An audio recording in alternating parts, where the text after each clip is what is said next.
Hey guys, Palsteron here, and today let's talk about how I made my first 100 Divines in Lake of Kalandra League. So this league has been quite of a hassle, especially with Arch Nemesis being in the game again and making stuff harder to do. But after experimenting a little bit, I did find my groove finally to farm some currency, and I had quite a bit of fun with it as well. So let's first talk about what I wanted from this strategy to begin with. So number one, I wanted a strategy that does not depend on Arch Nemesis, and that is not just because of difficulty. There is some difficulty introduced in the strat. I have a strat without essences and one with essences, depending on how geared you are. We're going to talk about that later.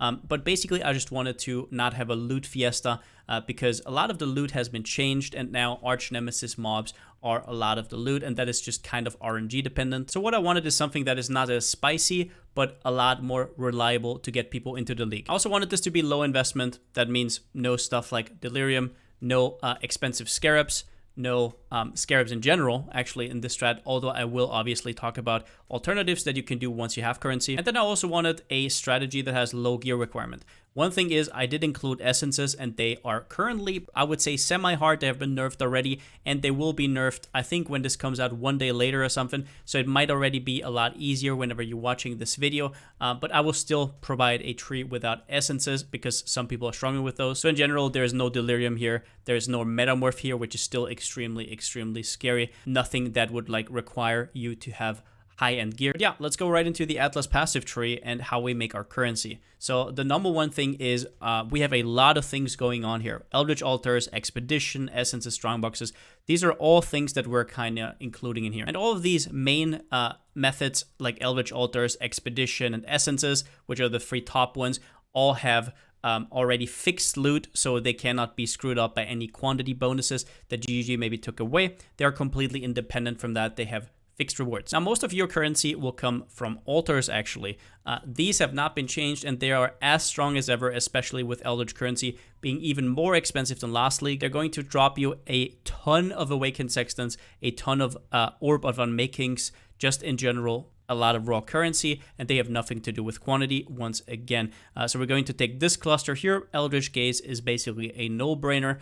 We're going to take Shadow of Hunger, and on the left side, if your build allows, Wrath of the Cosmos. So Wrath of the Cosmos has extremely high upside, but it also makes it so you take 25% more damage for each altar you've already taken, which makes you very vulnerable to damage, obviously. So I would not take this until you are at like level 92, 93, and you're a little more comfortable in your build, and you definitely don't want to brick any maps, obviously. Now, one small detail here as well, it does not have to be Eater of Worlds. I just chose to have it. So one big upside of Eater of Worlds is that it has more altars overall, because this node here is better than the corresponding node for Searing Exarch. However, there's also downsides. For example, sometimes the red currency, the red Eldritch currency, is worth more. So in that case, even though you have less altars, the currency will make up for it. Number two, the mobs from the Eater of Worlds can be I don't know, annoying because they take a little while to pop up sometimes, so you might have to wait for like half a second or whatever, which can be annoying if you have a really fast character, right? As well as that, there's like a certain mod that makes it so your projectiles just fire randomly, whereas the Searing Exarch has a very annoying burning ground, so you have to fix that with a Pantheon, but the mobs are all instant. So in the end, you can decide whatever you want. I went with Eater of Worlds, but you don't have to. Then we have Expedition, which is incredibly strong, and we have not been using any Expedition scarabs. With Stream of Consciousness, with a lot of these blocks here, we basically already have, I think, like 33% chance in total to get an Expedition. So every third map we get one for free instead of having to use scarabs that cost like 7 chaos or something. If you're really good at Expedition, you can obviously do more, but do that only if you know that you're going to get the most out of all the vendors. For Expedition, we're taking all the good stuff: Ancient Writings, Distinguished Demolitionist, and also up here, the Buried Knowledge. We then have Essences, which got a lot easier after they've been patched. They will get another patch. Maybe it's already out whenever you're watching. And basically what we want here is Amplified Energies, which makes all your Screamings into Shriekings. Then we want Crystal Resonance, which whenever you have a Shrieking, duplicates the essence. Now, something interesting here is also that rares, if you should get Arch Nemesis rares that might have good rewards, they get duplicated, which is a nice upside, I guess. However, depending on how strong your build is, it might also get you into some dire straits. Now, we also have Crystal Lattice for a chance for extra essences. as well as the +1 essence every map. So these are the 3 big money makers, and now we have some smaller ones at the end, and I will explain you why. Number 1, strong boxes. So strong boxes are extremely nice at league start because they're easy to do, they're not that high RNG, and they have solid returns. They're nothing spicy, but they're really, really solid. You get an extra strong box every map with twice tempted. You take the secret operations, which makes it so that you have a 6% chance to get a strong box that drops you scarabs. We take temper proof, which can be awkward after the changes. You cannot vendor 6 links for divines anymore. You get 20 fusings, which right now are like 5 chaos or something. So it's not that big of a deal anymore, but it's still nice that all the strong boxes are per default already rare, so you don't have to like put Orb of Alchemies anywhere.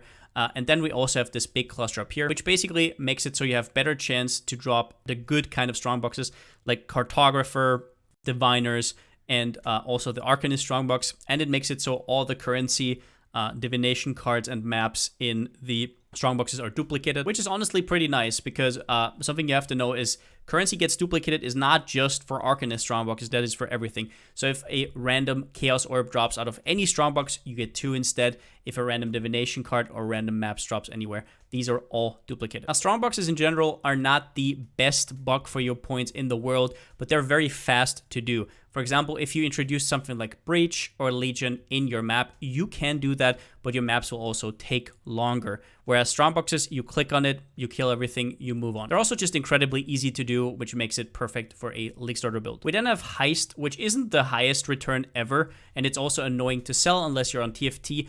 But at the end of the day, you don't have to fight any monsters. You literally just click on a chest. It doesn't take any of your time, which means you can do more maps per hour, which gives you more free essences, free strong boxes, free stashes, whatever. You have to remember that these are per map and they are free. So the more maps you do, the more free stuff you get. So for Heist, we're taking the extra chance for a Smuggler's Cache here, and we're taking Casing the Joint for a chance of a fully revealed blueprint. These sell for up to like a divine, as well as that, just more chance to get blueprints and Smuggler's Caches in general. You can also go up here, for example, if you want to cut strong boxes, you certainly can. I've not really had that great of results with smuggling routes. And at the end, we have shrines.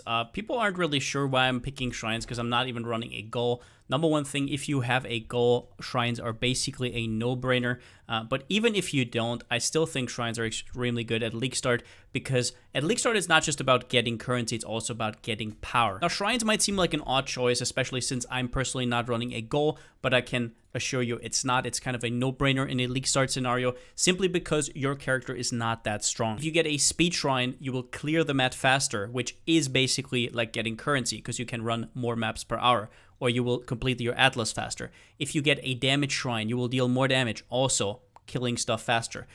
If you get more HP or more regen, you will die less, giving you more character power by not dying as often, getting more passive points. So overall, shrines are just a very neat and tiny package with drawn to power, with syncretism, and also with supplication. On top of that, shrines are also surrounded by mobs, so it's just, yeah, a no-brainer. And on top of that, if you have problems with essences, everything that even helps a little bit is always welcome. Now, another big upside of doing maps kind of quickly, not drawing it out with breaches, legions, or blights, is being able to make a lot of these mirror tablets. And while we're not going to talk about running them in itself, I already put out a video on how to make these, on how to use the mirror tablet. So if you want to know more about that, I will link it down in the description. But basically, you can 100% incorporate that into your farming. For me, I have ran some of them myself. Some of them I'm hoarding for when they are getting hopefully a little bit buffed. So far, Lake of Kalandras have been very solid. I don't think it takes much for them to get extremely strong. So for now, I still think it's good to do them. If you just want to ignore them and you don't like the puzzle games,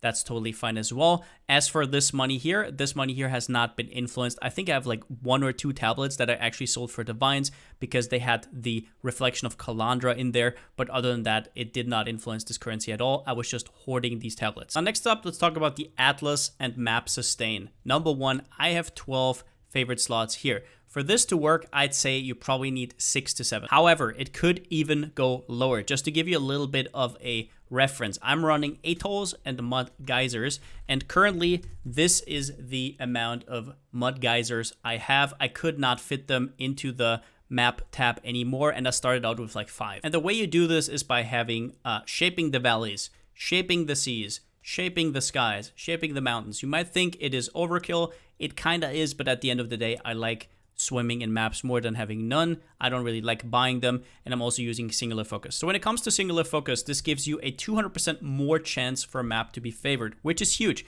But it also has the downside that non-favored maps found in your map drop as basic currency instead. Now, what this can mean is theoretically, if you drop a Cortex, it will drop as a random currency, so you're basically poofing it.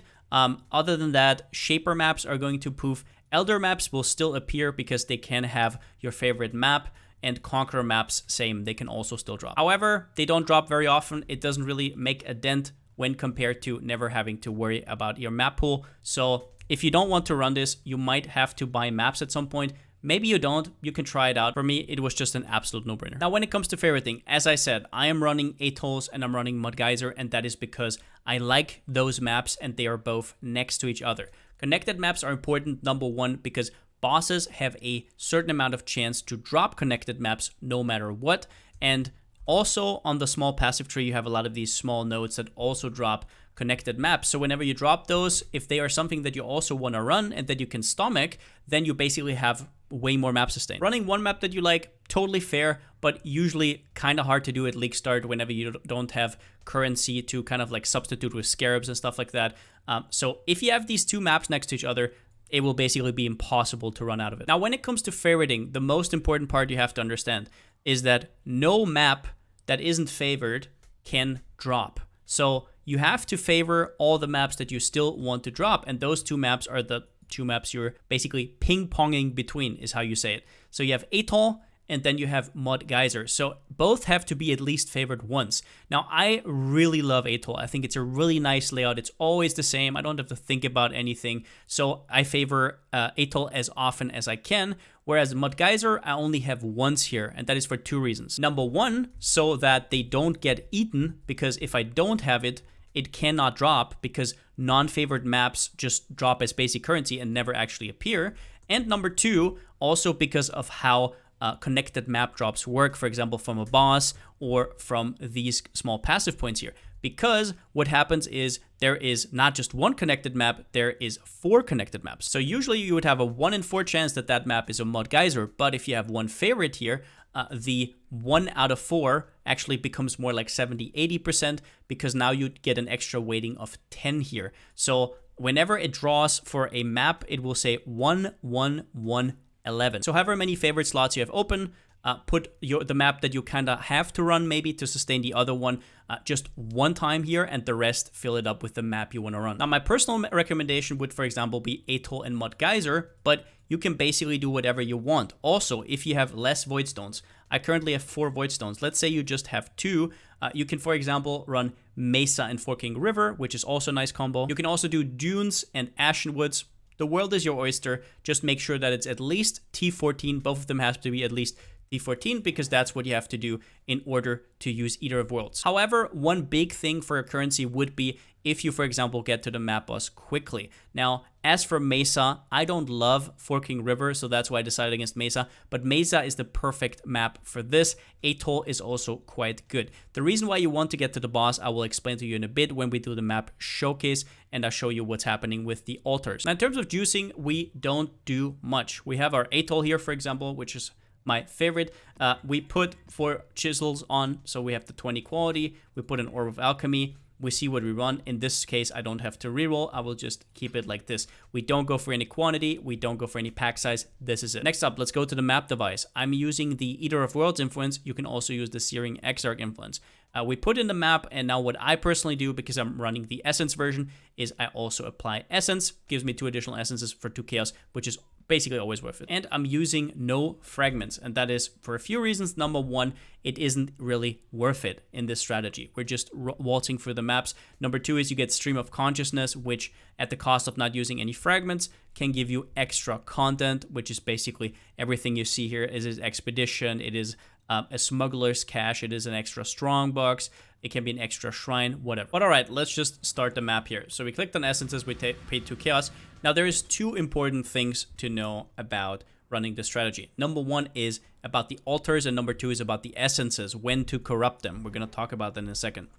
Basically, most important thing you need to know is you need to get to the boss as soon as possible. You don't want to do the boss at the end, and that is because of the way altars are basically structured in terms of rewards. Now, there are 3 different rewards of altars. Number 1 is the one that is global. Number 1 is the boss reward, and number 3 are the global rewards. So for example, here we did not get a boss reward, which is very, very nice. You can see here we have a Eldritch Minions gain and a player's gain. This one is global. This one is only like from Eldritch Minions. For example, here you have a 1.9% chance from every single Eldritch Minion to drop an additional map. So in general, what you want to do is you want to do the minion option because it will give you the most amount of Eldritch currency. There is other strats out there where, for example, you're boosting your overall quantity for expedition, but that would use sextants, that would use scarabs. So that is not what we're doing. We want always this. Now, the thing why we want to get to the boss is there's also a third option, which is the boss option, which is not a good one.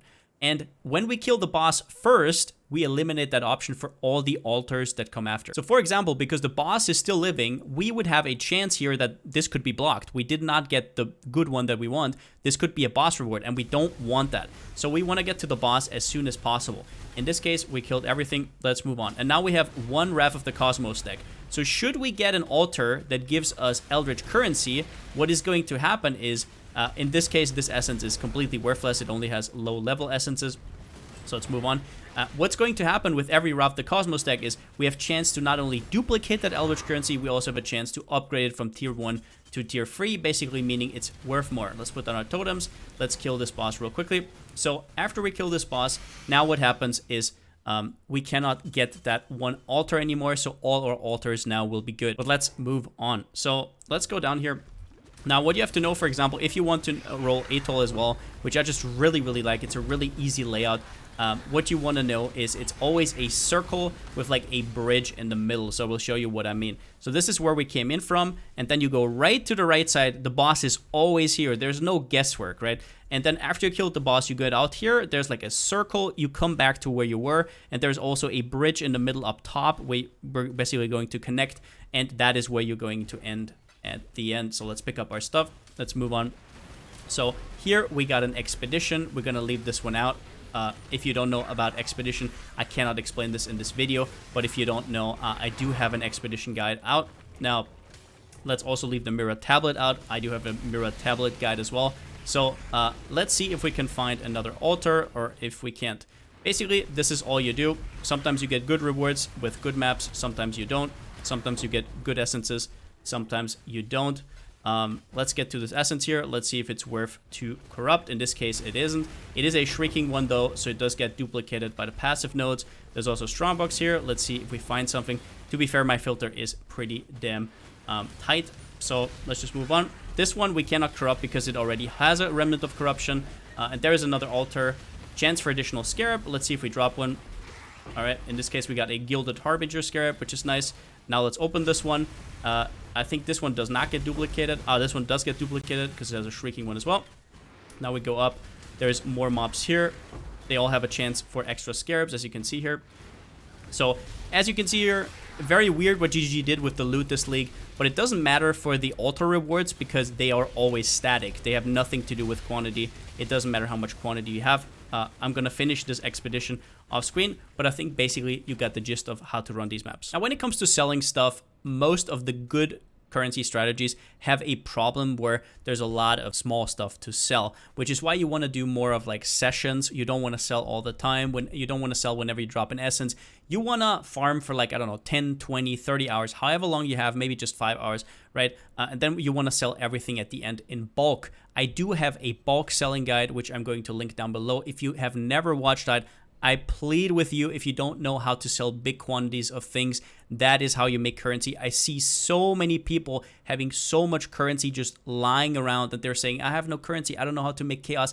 Meanwhile, their fossil tab would probably have like 400 chaos if they just knew how to sell them. And after that video, if you want even more insight, I can also link down to my Twitch VOD where we live streamed all of the selling I did, the fossils, the essences, the maps, the logbooks. I sold it all live on stream. So if you want to check that out, I think it's around about 3 hours. You can click through if you want to, how to price stuff, etc. That is also at your disposal. this is too long to explain in this video. And this is just something really annoying in PoE where there's a lot of currencies you have to sell, right? We had to sell all of these currencies. We had to sell our essences. We had to sell our fossils, all of that stuff. But the thing is, even if you completely hate trading, that is even more reasons to learn it, because the better you are at it, the less time it will take you. Now at the end here, if you're somebody who's a little bit more familiar with the game, there is 2 things that you can do on top to invest a little bit more. Number 1 are these charge compasses that give you extra chance for a remnant and also an additional essence. These are just really, really strong. Remnants in bulk go for around 1 to 2 chaos. That will maybe change over time, I don't know. But in general, you get an additional essence. These cost 4 to 5 chaos and they last 4 times, so it's around about 1 chaos for an extra essence, which is always worth it. And then you have extra chance for remnants on top. And the second thing is you can use polished expedition scarabs, which would mean that you have to cut Scream of Consciousness. But if you are good at expedition, if you know what you're doing, if you maybe even know how to run the logbooks yourself, this is a great addition. And I'm saying polished for a reason. That is because it has 1 extra explosive and it also has extra runic monster markers, which can drop logbooks. So you're going to get more logbooks than with the rusted one. Usually the gilded one is too expensive to be worth the jump from the polished, in my opinion. But in general, don't do this until you know how to leverage all the vendors. You know how to do logbooks yourself. But if you can do that, it is a very strong addition. But overall, I know this league has been a rough start for a lot of people. It is quite hard to make currency with a lot of the conventional stuff. However, stuff like altars are still in full swing. Stuff like expedition is still in full swing.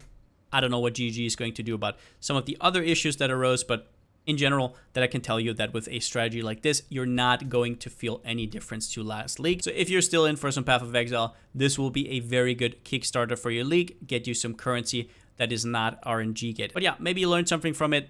Maybe you're still playing and you needed something like this exactly. Maybe I got you back into the game, who knows.